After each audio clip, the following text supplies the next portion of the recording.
Então, nós iniciamos o nosso terceiro encontro do ciclo de encontros sobre educação e saúde mental, que foi pensado, organizado, planejado, né, pelo projeto de extensão Medusa, em parceria com o Programa de Extensão Clínica Feminista, com o PET da Psicologia, com o GT de Saúde Mental do Instituto de Psicologia. Nós já discutimos nos encontros anteriores o ensino remoto emergencial,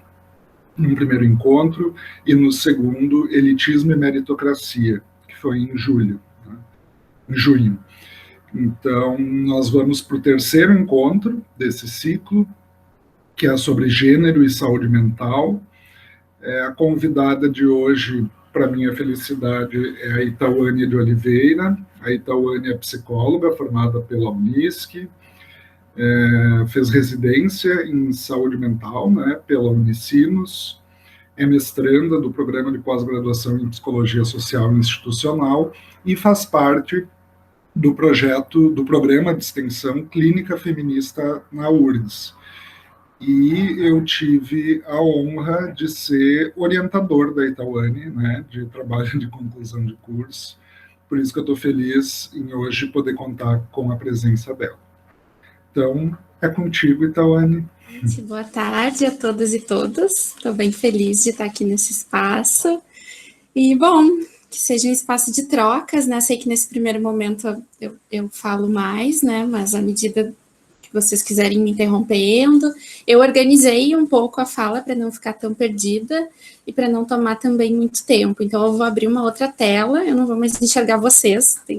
Essa modalidade ainda para mim é um pouco estranha, né? Mas qualquer coisa, daí Moisés me chama, tal, alguém me sinaliza. Porque eu vou ir falando, então, o que eu organizei aqui. Bom, como o Moisés já me apresentou, né, atualmente eu estou fazendo mestrado em Psicologia Social ali na URGS, eu também faço parte do projeto da Clínica Feminista desde o ano passado, desde março. Já participei de alguns grupos, né, no projeto, que eu vou contar um pouquinho para vocês como funciona, e também tive uma experiência, né, em alguns serviços de saúde aqui do SUS, da rede de saúde mental aqui de Porto Alegre, no período que eu estive na residência. Então, eu pensei algumas coisas, assim, para a gente poder conversar hoje, né, sobre essa questão de gênero e saúde mental, e acho bem legal, assim, para a gente começar a pensar, né, a relação entre gênero, feminismo e saúde mental, voltar um pouquinho na história, né. Eu achei importante a gente entender primeiro, né, como o gênero se faz presente, articulado, né, com outras categorias como classe, raça, geração e sexualidade na história da loucura do Brasil. O manicômio, então, né, em seus múltiplos formatos, é uma instituição, né, de violência, reprodutora das opressões de gênero, raça e classe, e tem algumas pesquisas bem legais e bem interessantes que voltam, né, nos prontuários, que retomam a documentação daquela época, né, do funcionamento dos manicômios, e que a gente encontra, então, alguns dados bem interessantes para pensar como essa questão, né, da classe, do gênero e da raça atravessa esse processo. Através, então, dessas pesquisas, a gente sabe que a população encarcerada nos manicômios antes do processo de reforma psiquiátrica brasileira era predominantemente de mulheres negras, ficando claro, né, que a criação em larga escala dos manicômios, após o final do período imperial, esteve atrelada, então, à necessidade de exclusão social de determinadas pessoas. Muitos dos hospitais psiquiátricos, como o Hospício São Pedro, aqui de Porto Alegre, né, foram construídos num período próximo à abolição da escravatura no Brasil, sendo que as teorias utilizadas na época eram imbuídas de preconceito racista e sexista. Na época eram conhecidas como medicina alienista, né, não se chamava de psiquiatria, mas medicina alienista. E na época a compreensão, né, das mulheres pelos médicos, pelos alienistas, eram de que as mulheres eram naturalmente inferiores, como se fosse algo biológico, né, como se fosse algo intrínseco à condição feminina. E para serem consideradas, então, sadias ou curadas, né, as mulheres internadas, então, nos hospitais psiquiátricos da época, elas deveriam, né, poder exercer os papéis considerados normais, né, para as mulheres naquela época, que seriam, né, casar e ter filhos, né, seriam essas posições bem cristalizadas, né. E as mulheres, de algum modo, que desviavam, então, desse suposto destino feminino, eram consideradas loucas, né, ou adoecidas. Então, é bem interessante, eu me lembro que na época da graduação, numa disciplina, a gente fez uma visita ao São Pedro, e lá tinha um historiador que contava a história do hospital psiquiátrico e falava também dos prontuários. E eu me lembro assim que tinham muitos relatos de mulheres que eram internadas por maridos, que eram internadas por pais, maridos que não queriam mais o casamento, pais que, enfim, ou a filha tinha, né, tido uma relação com o homem, tinha, né, então manchado o nome da família, e essas mulheres eram internadas nos hospitais como se elas fossem loucas ou adoecidas, né, quando na verdade não tinha ali nenhuma questão de saúde mental, mas era uma questão moral, né, uma questão de um comportamento que era considerado desviante do que era se considerado esperado por uma mulher na época, né. E essa situação era ainda pior quando se tratavam de mulheres negras e pobres, que eram daí consideradas como naturalmente irrecuperáveis, né. Então, a gente pode perceber que desde o início, né, da história da loucura no Brasil tem, né, fortemente essa marca do gênero, da raça e da classe muito colocado, né, em quem eram as pessoas internadas, né, e que perdiam suas vidas muitas vezes ficando nessas internações o resto da vida, né. São histórias muito tristes. Mas, né, a gente conhece, acredito que vocês devem conhecer, né, um pouco da história da reforma psiquiátrica, das mudanças, né, que foram surgindo no cuidado, na atenção à saúde mental, a partir, né, da reivindicação da luta antimanicomial, das mudanças, né, então, propostas pela reforma psiquiátrica brasileira, que não só operou, então, né, o desmantelamento dos manicômios e a criação de novos serviços de atenção e cuidado à saúde mental, como também produziu importantes mudanças na relação da sociedade com a loucura e com o sofrimento mental, né? Então, isso também produz aí um novo modo de subjetivação para mulheres e homens, né, que vivenciam essa experiência de algum sofrimento, né, de alguma questão de saúde mental, que precisa de um cuidado e uma atenção mais próxima, né? Mas, mesmo com essas mudanças, né, muito importantes, que são inegáveis, né, e que, enfim, foram essenciais aí para um novo modelo, né, no cuidado em saúde mental, ainda hoje as mulheres são a maioria da população nos serviços de saúde mental criados a partir do processo de reforma psiquiátrica brasileira, tanto como trabalhadoras, né, aí a gente pode pensar um pouco da questão da feminização, né, das profissões do cuidado, como também são a maior parte das usuárias e das familiares nesse serviço, né, e sobretudo como consumidoras dos psicofármacos prescritos nesses serviços de saúde. E aí acho que tem uma questão bem importante, que depois a gente pode abrir, né, ampliar um pouco mais para pensar, que eu estive no 2º ano da residência num serviço CAPS-AD aqui de Porto Alegre, e já cheguei com esse interesse, assim, de pensar, né, já vinha pensando nessas questões de gênero e saúde mental, queria fazer meu TCR sobre isso, e me deparei com uma realidade bem diferente dos outros serviços que eu tinha passado, né, eu tinha passado já por um CAPS em Santa Cruz, e aqui por uma equipe de saúde mental e um serviço residencial terapêutico. E no CAPS-AD tinham pouquíssimas mulheres, e as mulheres que circulavam por aquele espaço estavam, a maioria, em atendimento individual, elas não estavam nos espaços coletivos, né, e aí isso me acendeu uma questão, né, pensando que o CAPS é um espaço onde a gente prioriza o cuidado nos espaços coletivos, onde né, a ideia é ter oficinas, grupos,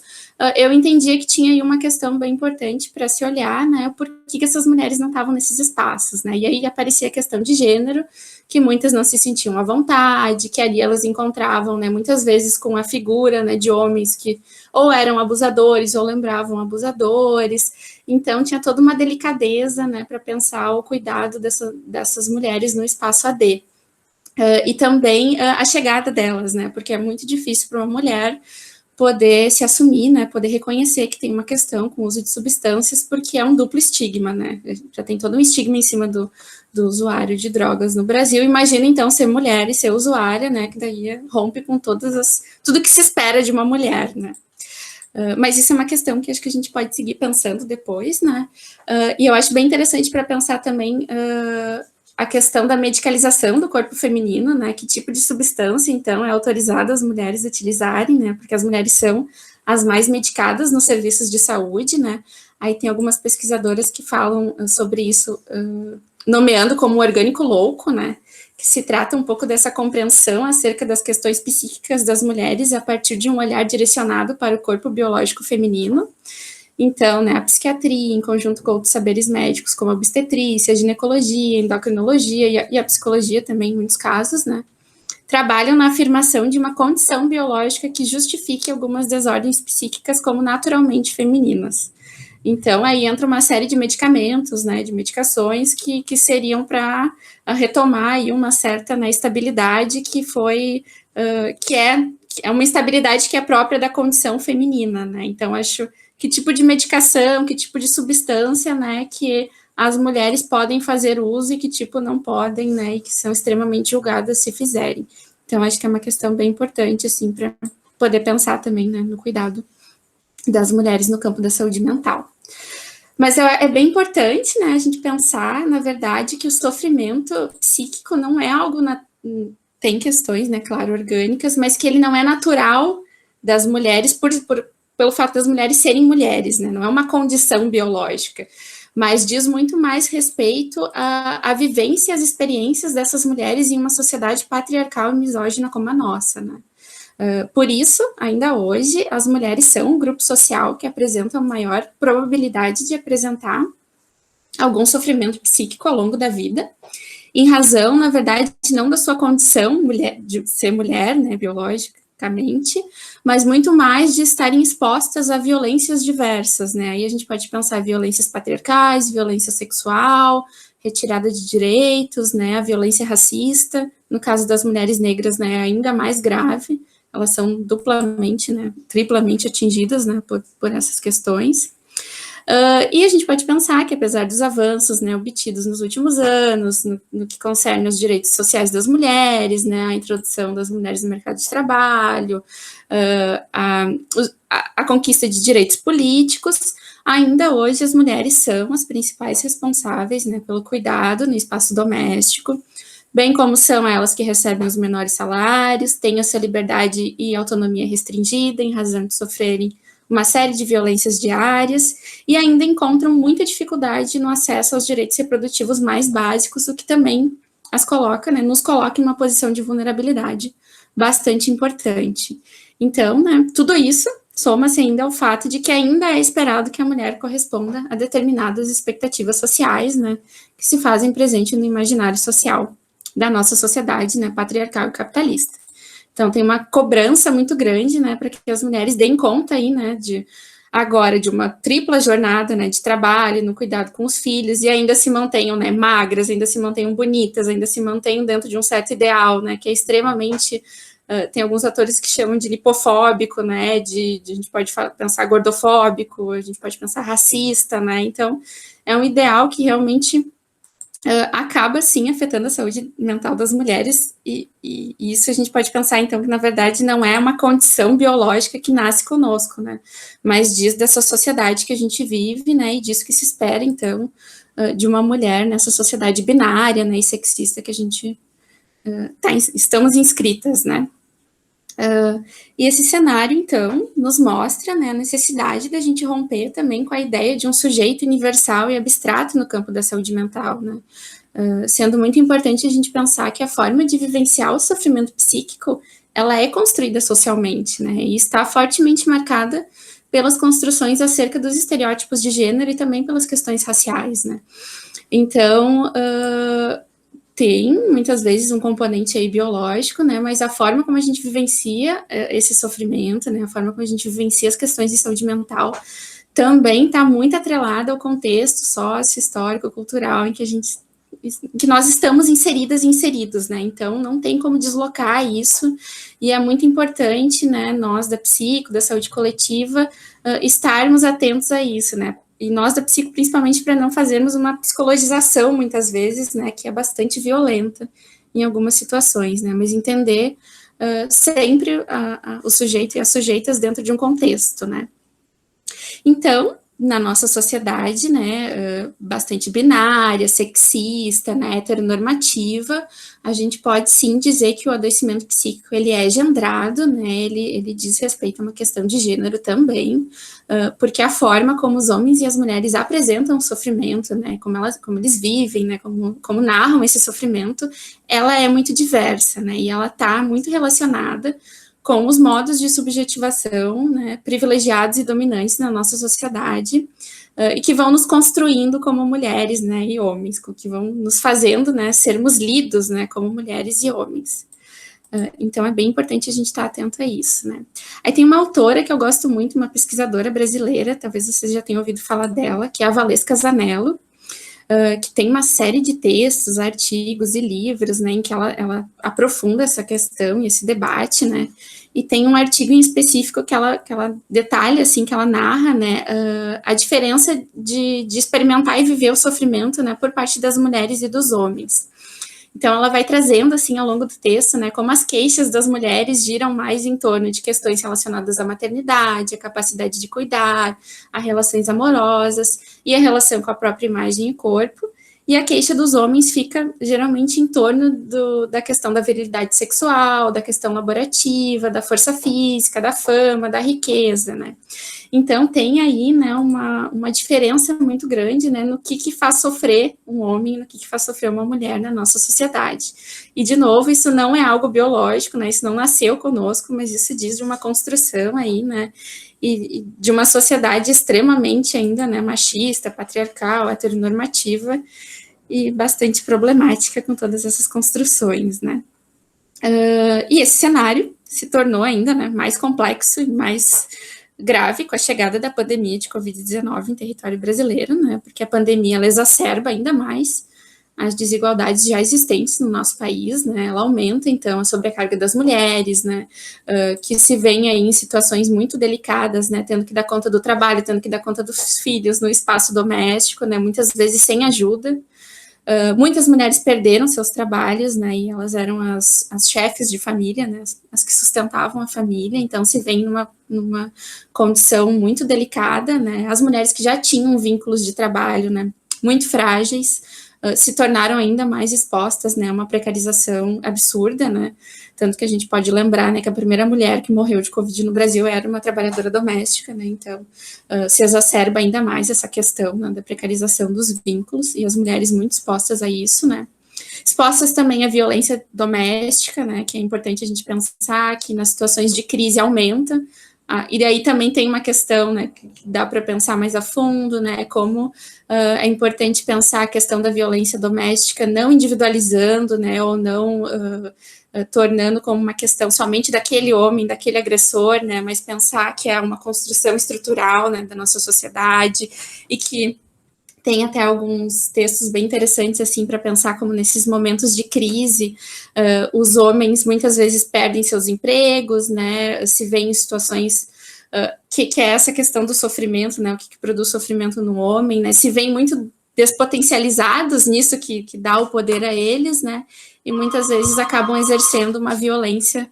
dentro de casa com as mulheres, né, então como está muito interligado todas essas questões, como é importante a gente pensar isso de uma forma complexa, né, e tirar um pouco dessa simplificação, né, de vítima e agressor, apenas, né, mas tornar o debate um pouco mais complexo.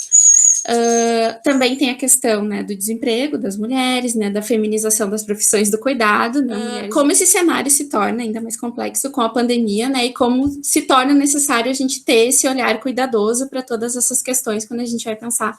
no cuidado em saúde mental. E é um pouco a partir disso, sim, que é super importante a gente pensar, né, uma articulação do cuidado de saúde mental com os estudos de gênero e feminista, né, para a gente poder ter um olhar mais ampliado. E aí eu queria falar um pouquinho brevemente do trabalho da clínica, né, que a partir da pandemia, a ideia do projeto era pensar, na verdade,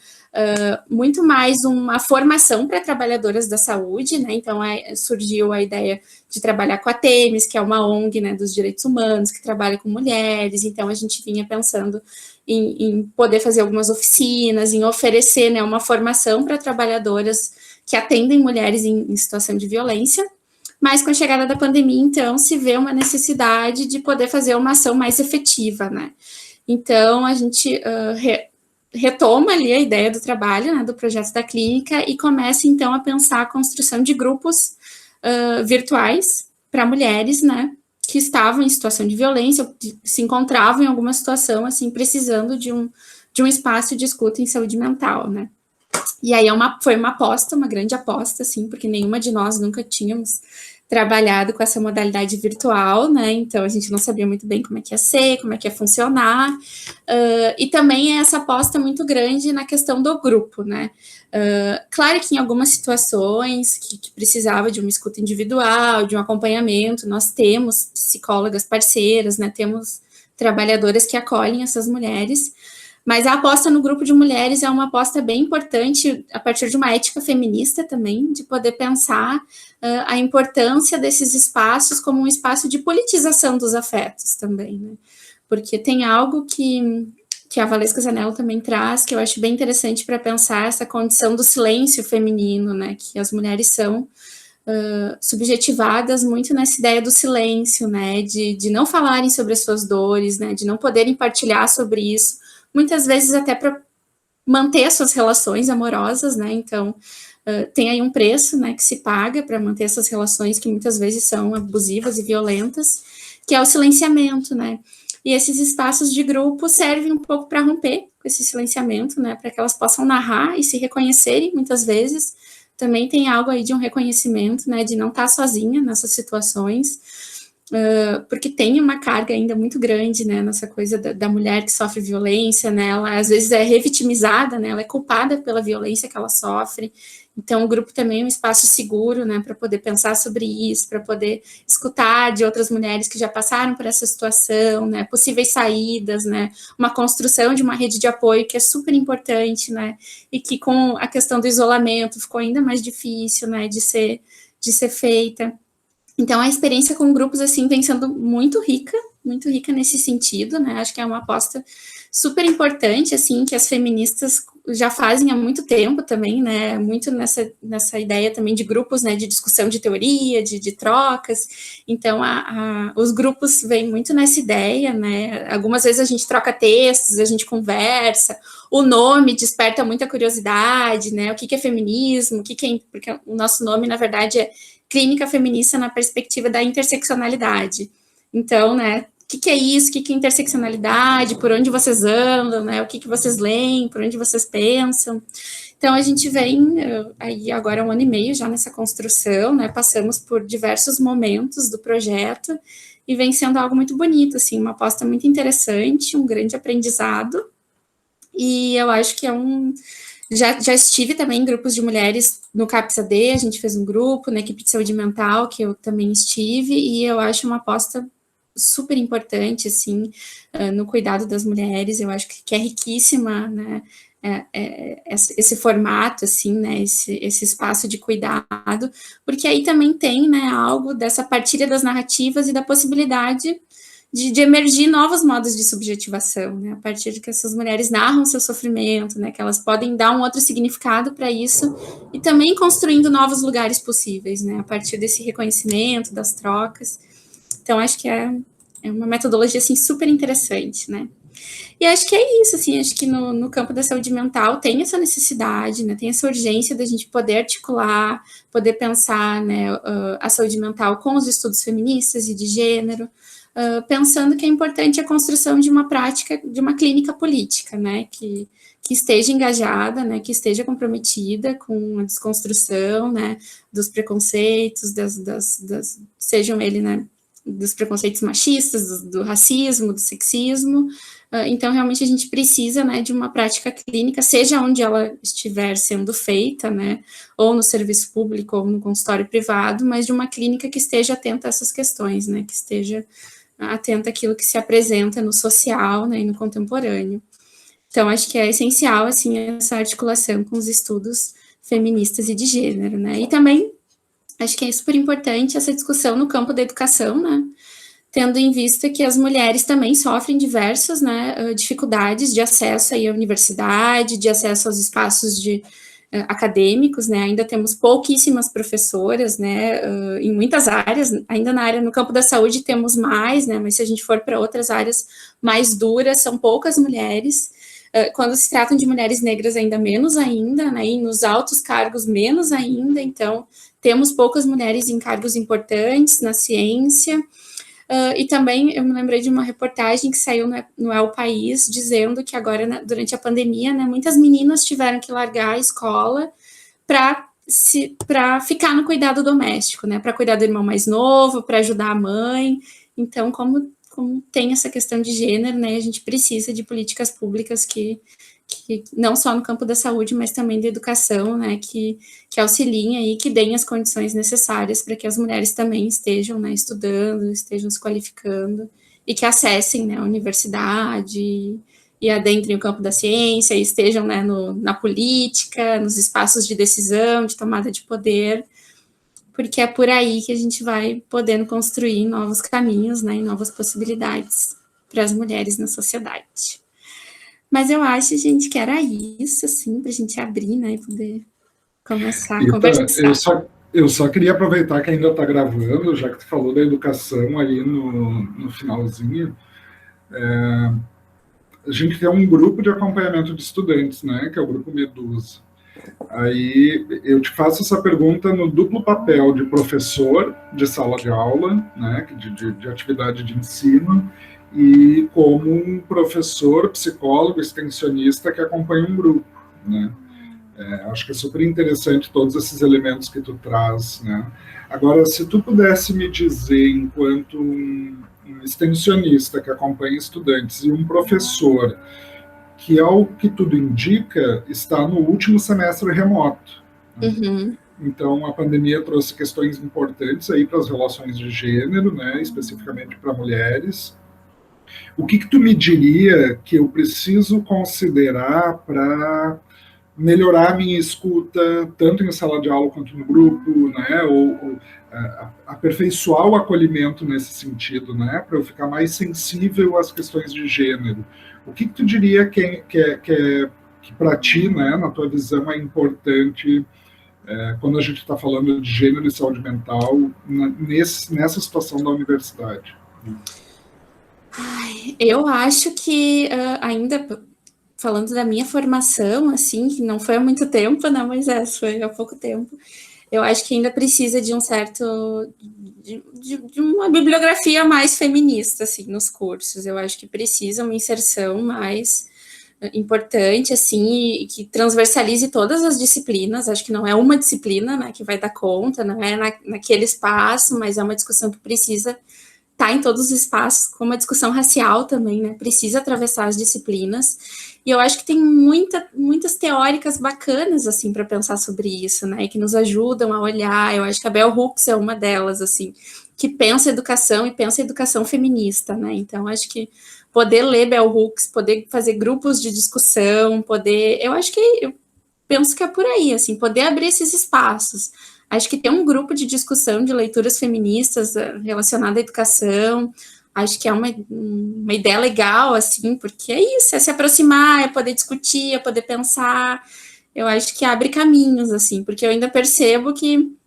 nos espaços acadêmicos ainda os homens se encorajam mais a falar, né, tem mais uma fluidez, assim, porque realmente é dessa construção, né, e muitas vezes as mulheres se silenciam ou encontram um pouco mais de dificuldade de se colocar nesses espaços, né, eu acho que os textos vão ajudando, assim, acho que vão nos encorajando a poder falar, né, a poder se colocar um pouco mais, e até denunciar algumas situações, né, que a gente sabe que estão muito presentes em todos os ambientes, assim, de assédio, né, situações de desconforto. Mas eu não sei, eu penso, é uma pergunta difícil, né? Acho que não tem uma resposta, assim, mas eu acho que poder abrir espaços de leituras feministas, assim, grupos de estudo, eu indicaria a Bell Hooks, assim, sou apaixonada por ela, acho que ela ajuda muito a pensar sobre isso, assim. Vários textos, né, que ela traz a questão da educação feminista em sala de aula, então acho que poder ir por aí é um caminho interessante, me parece, pelo menos, né? Não sei. Aliás, já fazendo uma propaganda, tem um coletivo que foi organizado, se eu não me engano, é a professora Luciana Rodrigues, do Instituto de Psicologia, a Bruna Batistelli, eu não sei mais quem está envolvido, né, que é o coletivo Bell Hooks, que elas estão pensando a partir do livro Tudo sobre o Amor, estão pensando em novas perspectivas de cuidado, né, no campo da saúde, acho que também na educação. Então, só para fazer essa propaganda. É verdade. Então, para encerrar aqui, a gente poder abrir o debate mais à vontade, te agradecer oficialmente a tua participação, né? Foi ótimo, e espero que a gente possa voltar a se encontrar em outros momentos. Que bom, gente. Tentei condensar assim um pouco das informações há pouco tempo, né? Espero que tenha feito sentido.